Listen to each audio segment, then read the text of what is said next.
Друзья, сегодня я начал тренировать свипы. Ни разу в жизни я этой техникой не пользовался, не играл. Вчера посидел минут 10-15, запомнил вот этот рисунок.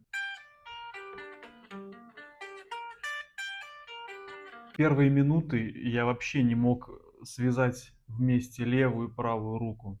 То есть это для меня очень тяжело, просто капец. Я в жизни не играл свипами никогда. Я всегда думал, что из-за моего указательного пальца я вообще не смогу никогда пользоваться этой техникой. А про него я, кстати, расскажу в отдельном видео. И сегодня я посидел буквально полчаса, где-то минут 40, и уже что-то начало получаться. Правда, на очень малой скорости, но все-таки что-то вырисовывается. Блин, это очень круто. Посмотрим, что из этого получится.